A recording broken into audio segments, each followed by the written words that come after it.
Libération quantique, l'avatar comme pont entre la 3D et la 4D.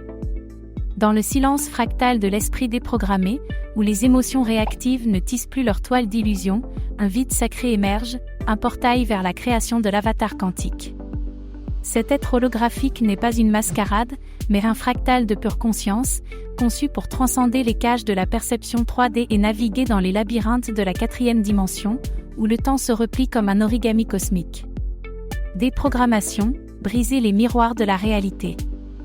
Lorsque l'esprit est libéré de ses émotions affectives, coder ses anciens algorithmes qui répètent des modèles comme des échos dans une boucle temporelle, un code source caché émerge, la capacité de concevoir des réalités. La 3D, avec son illusion de linéarité et de gravité émotionnelle, agit comme un terrain d'entraînement pour l'âme, tandis que la 4D attend comme un océan de possibilités qui se chevauchent, où le passé, le présent et le futur coexistent dans des géométries sacrées. L'avatar, un hologramme de conscience libre. Qu'est-ce que l'avatar sinon un miroir quantique qui reflète l'essence non contaminée par la peur ou l'attachement ?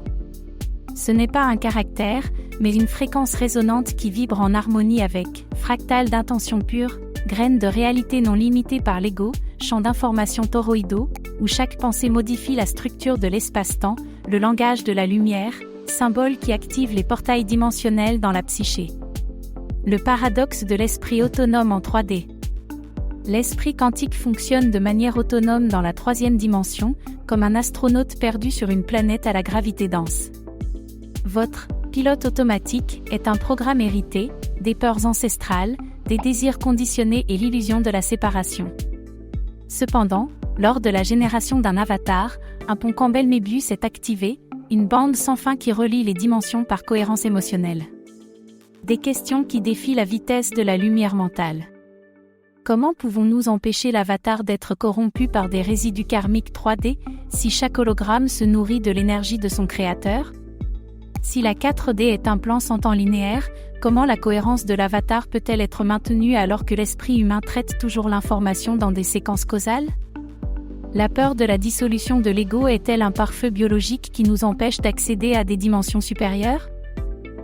L'avatar pourrait-il devenir un trou de verre émotionnel, absorbant les traumatismes non résolus et les transmutant en informations quantiques pures ? Le rituel quantique, tisser l'avatar avec des fils de lumière.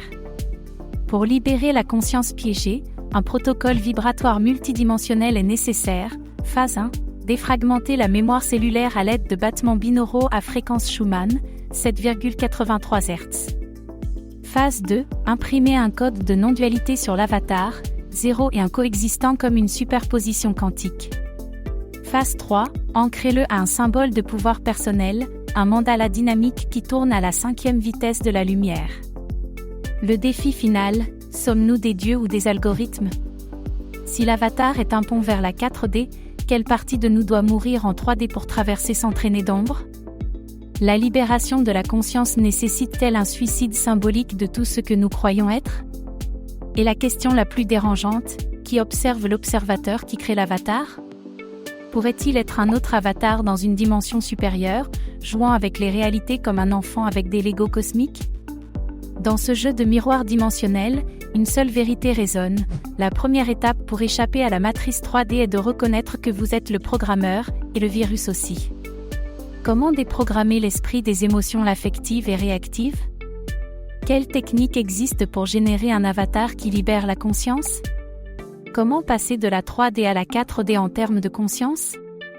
Que signifie le fait que l'esprit quantique soit en 3D en mode autonome ? Comment la perception de la réalité influence la libération de la conscience ?